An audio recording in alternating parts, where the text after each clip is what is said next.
बिस्मिल्लाहिर्रहमानिर्रहीम, अस्सलाम वालेकुम। पीटीवी नेशनल मुल्तान से मैं हूं ताहिर लतीफ़।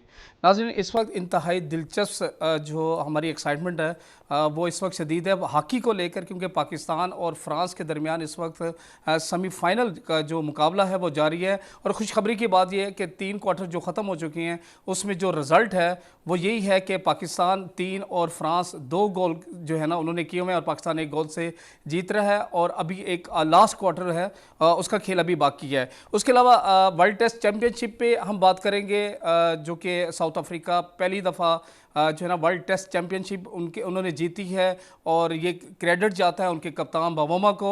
उसके अलावा हम इस प्रोग्राम में बात करेंगे कौमी वॉलीबॉल टीम के हवाले से, जो कि वो भी सेमीफाइनल में पहुंच चुकी है। इसके अलावा फीफा क्लब वर्ल्ड कप के ऊपर भी हम बात करेंगे और इसके अलावा स्पोर्ट्स राउंड अप में जो दीगर जो गेम्स हैं उस पर भी हम बात करेंगे, जो उनके हवाले से जो खबरें इस वक्त सामने आ चुकी हैं। वुमेंस T20 का जो है ना शेड्यूल का ऐलान हो गया है। उसके अलावा बिग बैश लीग में पाकिस्तानी खिलाड़ियों की जो शमूलियत है और इसके अलावा नौ दस्तगीर की जो जीत है उस पर हम बात करेंगे। इन तमाम टॉपिक्स पे बात करने के लिए आज हमारे पास जो हमारे मेहमान हैं इस प्रोग्राम में, उनका मैं तारुफ आपको करवाता चलूँ। हमारे जो पहले मेहमान हैं वो इजहार अली अब्बासी साहब हैं। अब्बासी साहब हमारे हॉकी के तो मैं कहूँ कि मुल्तान में जो सबसे ज़्यादा तो नॉलेज रखते हैं हॉकी के लिए वो इजहार अली अब्बासी साहब है और हमारे प्रोग्राम के स्पोर्ट्स एक्सपर्ट भी हैं। अब्बासी साहब, हॉकी को मैं पहले ही स्टार्ट यहीं से कर लेता हूँ, क्या देख रहे हैं? शुक्रिया ताहिर साहब जो देख रहे हो ना उसमें अगर रिजल्ट कोई भी आए, मैच का कोई भी रिजल्ट है वो एक अलग इशू है, लेकिन इस टाइम पाकिस्तान बहुत अच्छा है। बस पे बात करते हैं। उनके साथ मौजूद हैं शाकिर सुल्तान साहब, स्पोर्ट्स एनालिस्ट हैं हमारे, और उनके साथ मौजूद है नदीम कैसर साहब, हमारे स्पोर्ट्स जर्नलिस्ट हैं। जी अब्बासी साहब, वहीं से सिलसिला शुरू करता हूँ। अभी आप हॉकी के ऊपर बात कर रहे थे। ताहिर भाई, सबसे पहले तो हमें ये देखना चाहिए कि टीम ने क्या ट्रेनिंग की, क्या कुछ की और उसका रिजल्ट क्या निकला। रिजल्ट जो हमें बताया जा रहा था उससे कदरे बेहतर गुजरा। ये हमारे लिए खुशाइन बात है कि नौजवान लड़कों ने, खिलाड़ियों ने डटकर मुकाबला किया है और रिजल्ट वो सामने आया है। यहाँ पे पाकिस्तान ने इब्तदाई 2 मैच एशियन टीम से खेले, एक मैच आखिरी जो न्यूजीलैंड के ख़िलाफ़ खेला वो बर-ए-आज़म ऑस्ट्रेलिया से है। अब जो मैच आ रहा है वो यूरोपियन टीम फ्रांस से है। 2 टीमें ऐसी थी जो आपके 3 टीमें ऐसी थी जो आपके रैंकिंग में आपसे ज़्यादा थी और उसमें आपने बहुत अच्छे खेल का मुजाहरा किया। सबसे पहले मैं आपको बताऊं कि आपने जो गेम इंटेलिजेंस प्लानिंग थी ना उस पर आपने मुकम्मल क्या, क्यों, कब, कैसे, कहाँ, कौन सी सलाहियत कहाँ पे मुतारिफ करानी है, ये लड़कों ने बताया। लड़कों की कमज़ोरी कहाँ से हुई ये हमें खुलकर बताना चाहिए कि वो आखिरी जो क्वार्टर था ना उसमें ना थोड़ा सा आप उसे कहते हैं लूज़ हो गए, इजी हो गए, जिसका हमें थोड़ा सा रिजल्ट भी गलत मिला। जैसे न्यूजीलैंड के ख़िलाफ़ है, न्यूजीलैंड के खिलाफ हमने बहुत अच्छे खेल का मुजाहरा किया, लेकिन हम कहाँ जीते, हारे आखिरी क्वार्टर पे। लेकिन उस आखिरी क्वार्टर में भी हमने डट कर हम अगर मैं देखूं कि अगर पहले मैच की मैं बात करूं तो मलेशिया से भी हमने आखिरी क्वार्टर में जाके बराबर किया। जी जी बिल्कुल। और उसके बाद हम जो मैच हारे न्यूजीलैंड से, वो भी हमने आखिरी क्वार्टर में जाके ही जो है ना वो मैच लूज किया। मैंने यही कहा ना कि अगर दौरान ट्रेनिंग आप क्लोजिंग करना, ज़्यादा ट्रेनिंग देते कि मैच क्लोज किस तरह करना है, कि आपको आखिरी क्वार्टर फाइनल में कौन सी पोजीशन इख्तियार करनी है, या आपने अग्रेसिव खेलना है या आपने आपने छोटे छोटे पास देकर टाइम ज़ाया करना है। ये एक बहुत टेक्निकल चीज़ होती है कि आखिरी लम्हात में आप छोटे छोटे पासिस करके टाइम ज़ाया कर सके। मैं आपको माजी की तरफ अगर जाऊँ, शहबाज सीनियर और ताहिर ज़बान ऐसी हस्ती होते हुआ करते थे कि वो आखिरी लम्हात में टाइम ज़ाया करने के माहिर होते थे और वो छोटे छोटे पासिस करके आख गेंद अपने पास रखते थे और उसका रिजल्ट क्या होता था कि पाकिस्तान वो मैच जीत जाता था। तो लड़कों को भी जो आखिरी लम्हात है ना उसके लिए ख़ास तौर पर अगर ट्रेनिंग नहीं दी गई ना तो मुस्तकबिल में भी ये ट्रेनिंग देनी चाहिए कि आखिरी लम्हात में हम किस तरह मैच को फिनिशिंग कर सकें। अच्छा शाकिर साहब, इसी हॉकी पे मैं बात करूंगा। जिस तरह अब्बासी साहब ने बात किया कि जो ट्रेनिंग है वो हमारी इस लिहाज से होनी चाहिए कि हमें अमूमन हमने ये नेशन कप में जो हमने 3 मैचेस देखे हैं उसमें जो क्वार्टर 4 जो लास्ट क्वार्टर है उसमें पाकिस्तान बहुत ज़्यादा जो है ना वो गेंद के ऊपर या गेम के ऊपर कंट्रोल हासिल नहीं कर पाया और वो प्रेशर में आए। हालांकि आप बर्तरी में भी जा रहे होते हैं लेकिन जब भी 1 या 2 गोल होते हैं तो आप प्रेशर में आ जाते हैं। तो वो टीम जिसका मैं ये कहूँगा कि ये एक दफ़ा दोबारा जो है ना वो उसका जन्म हो रहा है और पाकिस्तान हॉकी दोबारा जो है ना उस वकार की तरफ जा रही है जो हमें माजी में मिलती थी। इसमें लड़कों का जज्बा, इसमें कोई शक नहीं है कि अभी हम बात कर रहे हैं कि अभी 1-2 दिन पहले न्यूज़ भी चलती रही हैं और अब तक भी चल रही हैं कि उनको योमिया अलाउंस भी नहीं मिल रहा, लेकिन उसके बावजूद लड़के जिस जज्बे से खेल रहे हैं वो काबिल दीद है। आप क्या कहेंगे? देखें, शुक्रिया ताहिर भाई, आपने ना अपने ही सवाल में उसका आधे से ज़्यादा जवाब दे दिया। जी ठीक। देखें, हमने जिस तरह पिछले 2 साल में हॉकी खेली है, जिस तरह से हम खेल रहे हैं 24 में और 25 में हमने खेलने आया, और जहाँ तक भी आने में जो मेन रोल है वो अभी तक वो कॉन्फिडेंस लेवल नहीं मिल पा रहा कि हम पिछले कुछ अरसे से ट्रेनिंग में नहीं है। जैसे अभी अब्बासी भाई ने कहा कि बेसिकली पिछले प्रोग्राम में भी कहा कि जो हमारा गोल कीपिंग का शोबा है वो थोड़ा कमज़ोर है, दिफाई भी कमज़ोर है। अच्छा, उस पर आपको काम करने की ज़रूरत है। अब उसी वजह से अगर आप पहला मैच उठा के देखें कि पाकिस्तान ने जिस तरह स्टार्ट लिया और पहले 3 क्वार्टर खेले, कि पहले 3 क्वार्टर में आपने मलेशिया को टोटली नॉकआउट कर दिया। ऐसी क्या वजह हुई कि आप चौथे क्वार्टर में, पहले मैच में भी और तीसरे मैच में न्यूजीलैंड के आप आगे फ्लॉप हो रहे हैं? इट मीन्स कि आपके पास कहीं ना कहीं प्रेशर है, जबकि जो जिस कंडीशन में आप खेलने के लिए आए हुए हैं, इस कंडीशन में वो तो बात है कि तुम जीतो यार, हमें तुमसे प्यार है, कि आप जिस कंडीशन में खेलने के लिए आए हुए हैं हॉकी, उस कंडीशन में आपको ये प्रेशर नहीं लेना चाहिए। मेरे नज़दीक मैंने जो मैच देखा उसमें सिर्फ और सिर्फ थोड़ी सी टेक्निकल थोड़ी सी इश्यूज़ हैं, अगर उनको वो सॉल्व कर लें तो हमसे बेहतर टीम अब आने वाले दौर में कोई भी नहीं होगी। और दूसरी बात, जो मेन बात है, प्लेयर्स का कॉन्फिडेंस लेवल, कि यार अगर 1 मिनट बाकी है या 2 मिनट बाकी है और हमारी लीड 1 से है या 2 से, हम हार रहे हैं, हम कम बैक कर सकते हैं। अब चूंकि हॉकी इतनी फास्ट हो गई है, पहले 35 मिनट का एक हाफ होता था, 15-15 मिनट के 4 क्वार्टर हैं, तो आप पहले 3 क्वार्टर में एनर्जी से फुल लगा के खेल रहे हैं। लेकिन ऐसा क्या होता है कि चौथे क्वार्टर में आपके बिल्कुल ही डाउन हो जाते हैं?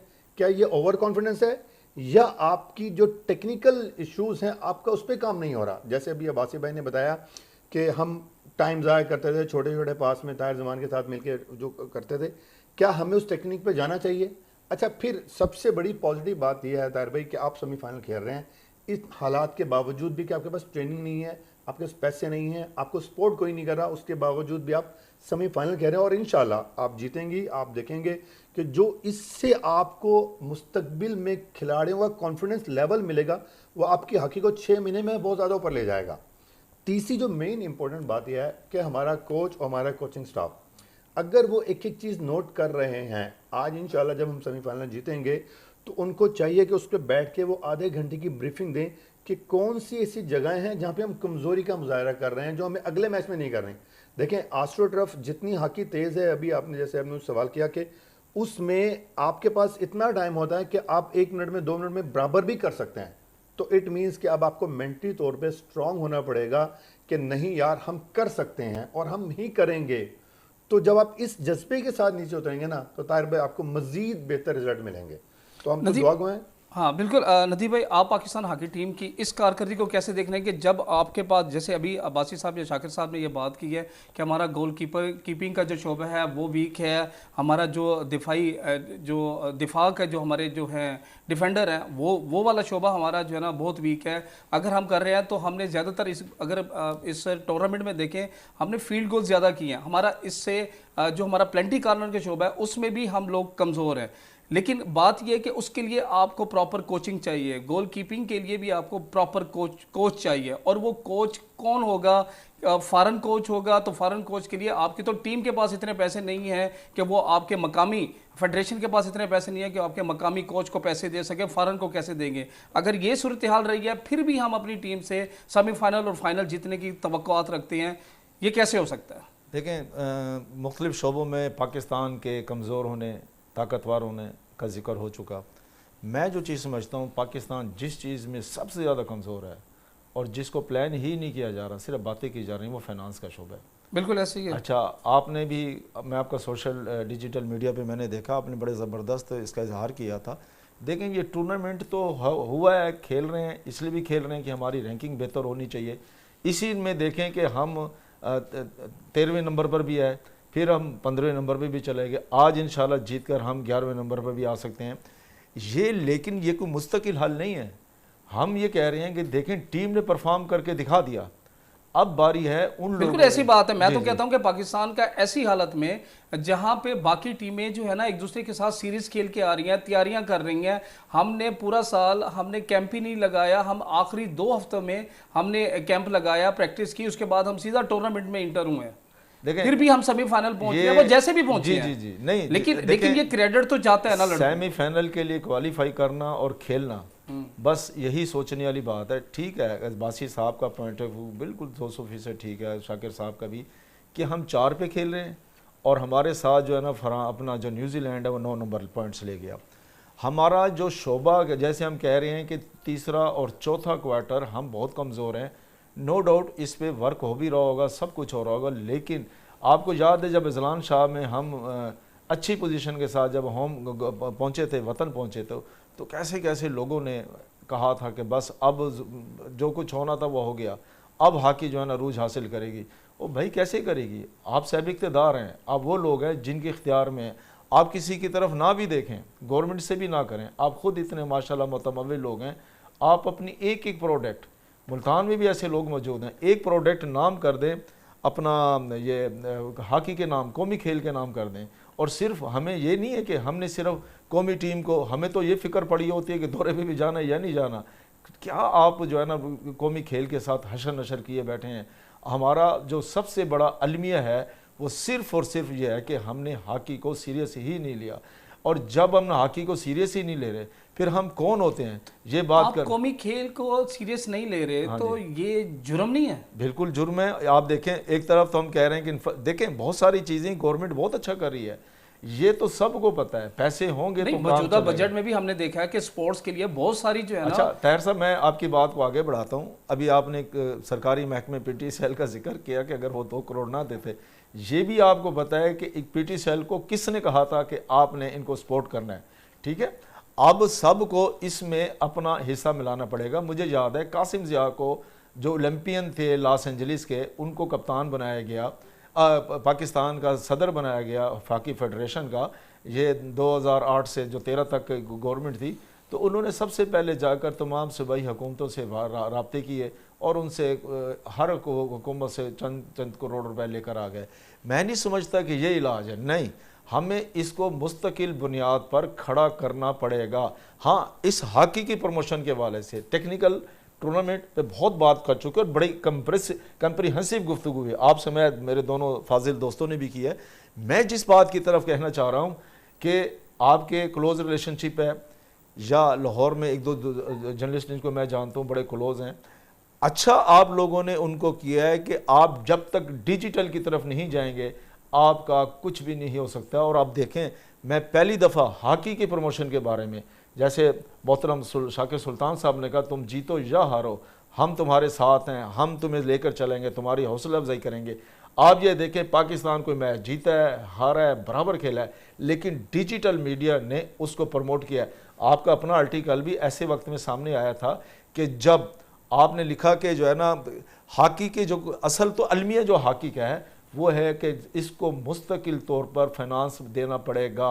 अच्छा, फिर आप देखें, क्या क्रिकेट बोर्ड की हम बात करते हैं, क्या क्रिकेट बोर्ड सिर्फ जो है ना ये अपना क्रिकेटर्स की उसका कारकर्दगी में चलता है? वो जीते या हारें, वो करोड़ोंपति उस इवेंट में, यानी कि उनके प्लेयर्स के फंड्स वगैरह उनको मिलते रहते हैं। अब्बासी साहब, मैं जी प्लीज अब्बासी साहब की तरफ आऊँगा। जैसे हम बात कर रहे हैं तकनीक या फंड्स, तकनीक की तो बात है, लेकिन बात ये है कि कोई भी फेडरेशन है वो जब तक उसको हुकूमती सरपरस्ती हासिल ना हो, ये तो फिर हमारा कौमी खेल है। और अगर हम बात करते हैं गोल कीपिंग की, जो मेरा सवाल ये था कि गोल कीपिंग एक अलहदा शोबा है और उसके लिए एक बाज़ाब्ता तौर पे कोचिंग की जाए। और हॉकी की हम कहते हैं क्रिकेट बहुत फास्ट हो चुकी है, हॉकी उससे भी ज़्यादा फास्ट हो चुकी है, ठीक है ना। अगर हम फॉरेन कोच को लाते हैं तो बात वही आ जाती है। हमारे पास इस वक्त नेशन कप में 2 गोलकीपर गए, एक मुनीब और एक अब्दुल्ला। अगर वो उनकी परफॉर्म, एक की बुरी होती है तो दूसरा आ जाता है, दूसरी की होती है तो हमारे पास यही जो है ना ऑप्शन है। तो इस शोबों को अगर हमने मजबूत करना है तो किस तरीके से किया जा सकता है? तकनीक तो ठीक है, तकनीक तो ताहिर जमान उनकी ठीक कर रहा है। मेरी इन्फॉर्मेशन के मुताबिक कि जब पाकिस्तान न्यूजीलैंड से हारा और उसके बाद कल प्रैक्टिस सेशन भी नहीं हुआ, बल्कि तकरीबन 6 घंटे का वीडियो सेशन हुआ जिसमें फ्रांस को ही फोकस किया गया कि वो किस तरीके के साथ, और गोल कीपिंग के ऊपर भी ताहिर जमान ने जो है ना वीडियो जो है ना सेशन के ज़रिए जो है ना उनको समझाया और उनकी तरह वो जो है ना उनको उनकी खामियां बताई। लेकिन आज देख लें, मैं ये कहूँगा कि आज मुनीब जो गोलकीपर है हमारा वो बहुत अच्छी परफॉर्म कर रहा है। ताहिर भाई आप शायद ये आप इस टाइम मलेशिया में ना गोलकीपर अहमद आलम भी मौजूद है। बिल्कुल है बड़ा, ठीक है लेकिन वो इस वक्त वो फेडरेशन का इस वक्त हिस्सा नहीं है, लेकिन लाजमी बात है एक पाकिस्तानी होने के नाते उन्होंने इस चीज सर मैं इस मंच पे जो है ना इस जगह पे बैठ के मैं वो बात नहीं कर सकता। आप सही कह रहे हैं कि अहमद आलम भी मौजूद है। हाँ जी। दूसरी बात ये है कि गोल कीपिंग में आपका एक बहुत बड़ा नाम है सलमान अकबर, जो इस टाइम बर्तानिया में सिखा रहे हैं। ऑस्ट्रेलिया में है, बर्तानिया में सलमान अकबर बर्तानिया में, और ठीक है ना, वो बर्तानिया में गोल कीपिंग बर्तानिया वालों को सिखा रहे हैं, क्लब से उनका एक है ना। आप अपना गैर मुल्की कोच नहीं बुला सकते तो आपके मुल्की सतह पे भी है। अहमद आलम भी मलेशिया में मौजूद है, सलमान अकबर भी। आप बस मसला ये है नेशनल काज का, आपको ना जब कुछ चीज़ें एक चीज़ है ही नहीं तो आप उसके लिए दिल से जाएंगे ना कि हमारे मुल्क के लिए है। तो अगर आप उसके लिए नहीं जाएंगे तो देन आप बरतानिया ही जाएंगे, आप मलेशिया की जाएंगे। ताहिर साहब, मैं एक चीज़ को समझता हूँ कि राब्ते और मुज़ाकरात एक ऐसी चीज़ होते हैं कि कोई भी इनकार नहीं कर सकता। आपके लिए नए यानी कि गोल कीपिंग शोबे के लिए आपको हर सतह पे मुज़ाकरात करना, बातचीत करना तो ज़रूरी है ना। जब हम बात ही नहीं करेंगे तो कौन पाकिस्तान आकर आपकी गोल कीपिंग करेगा। दूसरे फाइनेंस के लिहाज से मैं आपको बताऊंगा, जो पाकिस्तान स्पोर्ट्स बोर्ड का जहाँ इस टूर्नामेंट के लिहाज से जो उनका रवैया रहा है ना, वो दिन निहायत। अच्छा, मैं अपडेट कर दूं कि चौथा जो क्वार्टर चल रहा है इस वक्त, जो इन्फॉर्मेशन है, मैच बराबर हो गया, फ्रांस और पाकिस्तान 3-3 से बराबर हो गया। और दूसरी बात ये, फाइनेंस के लिहाज से देखा जाए, पाकिस्तान स्पोर्ट्स बोर्ड ने जो वादे किए थे ना उस पर वो पूरा नहीं उतरे, ठीक है ना। अच्छा, हम हस्बे रिवायत, ठीक है ना। फिर हमने अगर मजीद देखना कि देखो कॉर्पोरेट सेक्टर्स को भी ना, अगर गवर्नमेंट की तो हर चीज़ गवर्नमेंट की सतह पर नहीं होती, हमें कॉर्पोरेट सेक्टर की तरफ भी देखना चाहिए। उन्हें भी खुद आना चाहिए कि कौमी खेल है, अच्छा कौमी खेल है, फिर खिलाड़ी फेमस भी हो चुके हैं, या तो फेमस नहीं है, लोग उन्हें जानते नहीं है। सोशल मीडिया पर जिस तरह पाकिस्तानी हॉकी खिलाड़ियों की टीम की पजीराई की गई है वो काबिल दीद है, फेमस चेहरे भी हो चुके हैं। अगर आपको एडवर्टीजमेंट का भी है तो वो भी कोई वो नहीं है कि आपके फेमस चेहरे हो चुके हैं, आप उन्हें अपना मोनोग्राम देकर आप उन्हें उनके वो कर सकते हैं। लेकिन कॉर्पोरेट सेक्टर भी नहीं आ रहा। फिर हमने दूसरी तरफ देखा जाए कि दुनिया में हर सतह पर लीग्स मुतारिफ कराई जाती हैं, हॉकी लीग्स है, पाकिस्तान में लीग्स का नामो निशान नहीं है। पाकिस्तान में सेंट्रल कॉन्ट्रैक्ट का नामो निशान नहीं है कि खिलाड़ियों की अच्छा, खिलाड़ी ना कुछ होने के बावजूद भी परफॉर्मेंस दिखा रहे हैं, जान लड़ा रहे हैं और पाकिस्तान का इमेज दुनिया भर में मशहूर कर रहे हैं कि पाकिस्तान हॉकी टीम में अरूज दोबारा हासिल कर रहा है। लेकिन ये भी सोचना चाहिए कि हम उन्हें क्या दे रहे हैं। आज बात तो देने की उस वक्त आती है ना कि जब फेडरेशन के पास भी कुछ हो। नहीं, हम फेडरेशन की बात नहीं करते। देखो, फेडरेशन अपने लिहाज से, पैटर्न चीफ तो प्राइम मिनिस्टर है, हाँ, फेडरेशन अपने लिहाज से हाथ पैर मार रही है तो तभी पाकिस्तान टीम मलेशिया पहुंची है। बिल्कुल ऐसी है, ठीक है ना। लेकिन मैंने दूसरों को कहा है कि आप एडवर्टीजमेंट कंपनियां, कॉर्पोरेट सेक्टर खुद आके बढ़कर इस कौमी खेल को लाजिम ज्यादा प्रोटोकॉल दे और अपना मैं आपकी बात का बल्कि इसमें ऐड करूंगा कि अमाद भट्ट जो कप्तान है, कल उन्होंने सोशल मीडिया पे उन्होंने कहा कि भाई उन्होंने पूरे खाते रखे, पूरे खाते रखे कि आप क्रिकेट को क्या क्या दे रहे हैं, और एक पीएसएल होती है उसको भी आप कितने खर्च करते हैं, और हॉकी आपका कौमी खेल। यहाँ मैं आपको ना, जब सोहेल अब्बास ने ना वर्ल्ड रिकॉर्ड गोल किया था ना, उस टाइम इंजमामुल हक ने भारत में एक सेंचुरी बनाई थी। उस टाइम इंजमामुल हक को एक सेंचुरी बनाने के लिए गवर्नमेंट ने 10 लाख रुपए दिया था, और सोहेल अब्बास जिसने वर्ल्ड रिकॉर्ड बनाया था उस गवर्नमेंट ने 30 लाख रुपए दिया, जो वर्ल्ड रिकॉर्ड बना रहा है, और जो एक मैच खेल रहा है उससे 10 लाख दिए। तो यहां से आप अंदाजा लगाएं कि हॉकी के लिए हम कितने सीरियस थे, ठीक है ना। क्रिकेट के लिए कितने सीरियस कि एक सेंचुरी के लिए आप 10 लाख दे रहे हो, जो वर्ल्ड रिकॉर्ड बना रहा है उसे आप बहुत मुश्किल से 30 लाख रुपए दे रहे हैं।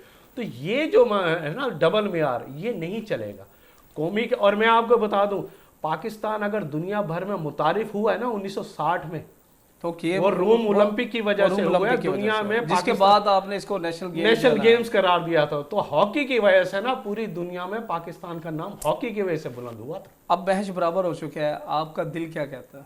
भाई मेरा दिल कह रहा है कि लाजमी आता है। लेकिन नाम फिर तो- भी मैच पाकिस्तान ने खेला फ्रांस के साथ। फ्रांस, मैंने जैसी यही टीम कहना, के फ्रांस एक यूरोपियन टीम है, उससे तमाम सहूलियात हासिल हैं, और उसके बावजूद यानी पाकिस्तान हॉकी टीम का फ्रांस को, जिसे कहते हैं ना को चबे चबाना, मैं खिलाड़ियों की जितनी तारीफ करूंगा ना कम। मैच का कोई भी रिजल्ट आए, मुझे इससे अब कोई जान मतलब लड़ाई है आज नहीं, लेकिन जान लड़ाई है, और हम इस जान लड़ाने को हमें अप्रिशिएट करना चाहिए। रिजल्ट कोई भी आए, हमें खिलाड़ियों की हौसला अफजाई करनी चाहिए, वापसी है तो उनका इस्तकबाल भी वाला, शानदार और किया। हुकूमती सतह पे हाँ, भी इन्हें उनको अप्रिशिएट करना चाहिए। अप्रिशिएट कर। शाकिर साहब, आपकी बात सच साबित हुई। देखें साउथ मैं हॉकी की तरफ नहीं जा रहा। हॉकी का भी जो रिजल्ट आएगा देन मैं आपकी तरफ आ जाऊंगा। लेकिन पिछले प्रोग्राम में आपने साउथ अफ्रीका को जो है ना कहा था कि वर्ल्ड टेस्ट चैंपियनशिप वो जीत सकती है, और मार्करम और बमूमा ने वो कर दिखाया। वर्ल्ड टेस्ट चैंपियनशिप 136 साल की तारीख में जब उन्होंने पहली दफ़ा टेस्ट डेब्यू किया था, फिर उसके बाद दोबारा 1992 में उनको दोबारा क्रिकेट मिली, फिर 1996 के बाद वो अब जाके एक आईसीसी के टूर्नामेंट के, और वो भी 98 के टेस्ट के 98 के बाद, सॉरी, तो उसके बाद जाके उन्होंने अब ये ताज जो है ना अपने सर पर सजाया। साउथ अफ्रीका की इस सफ़र को कैसे देखते हैं? देखें ताहिर भाई, leading from the front word use होता है, और उसमें टोटल के टोटल मार्क्स जो हैं वो बबूमा वो को कहते हैं जाएंगे। मेरे छोटे कद पे ना जाना, मेरे अज़म जो है ना और हौसले बुलंद है। जी, मैं यही बात करूँ कि बेसिकली जो इसमें मेन रोल था वो बबूमा की कैप्टनसी और उनकी परफॉर्मेंस भी थी। और जब हम लास्ट प्रोग्राम में बैठे हुए थे और हम यही बात कर रहे थे, तो मैंने आपको एक टेक्निकल बात बताई थी कि देखें जो लॉर्ड्स की विकेट है वो तीसरे और चौथे दिन 90% वो बैटिंग को सपोर्ट करती है। उसकी रीज़न है कि सूरज मुकम्मल निकल चुका होता है। पहले 2 दिन चूंकि क्लाउडी रहा, स्विंग भी मिला, सीम भी मिला, जिसका फ़ायदा दोनों टीमों ने उठाया। अब जब दूसरे दिन में और तीसरे दिन में जब खेल दाखिल हुआ, तो आप देखें आखिरी पार्टनरशिप लगी उसकी मिचेल स्टार्क की और जोश हेजलवुड की, वो भी 56-58 रन बना के गए वो, जिसकी वजह से लीड 283 हो गई। साउथ अफ्रीका को ये एज था कि इस दफ़ा उन्होंने कॉन्फिडेंस रखा कि हम ये कर सकते हैं, और उन्होंने आके जो भी शॉट्स खेली, जिस तरह भी उन्होंने उसको हैंडल किया, उन्होंने कहा हमारे पास 2.5 दिन का खेल बाकी है, हमारे पास 1 दिन नहीं है, या हमारे पास 90 ओवर नहीं है, हमारे पास 3 सेशन नहीं है, हमारे पास 2.5 दिन का खेल है कि हम अगर आराम से भी खेलें तो हम ये चेज़ कर सकते हैं। इस चीज़ ने उन्हें कॉन्फिडेंस दिया, और फिर विकेट पे जो जितनी भी क्या कहते हैं ड्राइनेस थी, वो सारी की सारी सपोर्ट कर रही थी बैटिंग को। और मार्करम ने जो इनिंग्स खेली है, ये उनकी इनिंग्स ऑफ द लाइफ भी आप कह सकते हैं। मेरा ब्रायन लारा ने कहा है कि मैंने जो 400 बनाया था उससे बड़ी इनिंग्स जो है ना वो मार्करम ने खेली। उसकी रीज़न है ना ताहिर पे, देखें आप चौथी इनिंग्स में चेस करने के लिए जा रहे हैं। चौथी इनिंग्स में ये एक दूसरा हाईएस्ट टोटल है। इससे पहले वेस्ट इंडीज ने चेज किया था 344 को, उसके बाद ये चेज हुआ। अच्छा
इसके साथ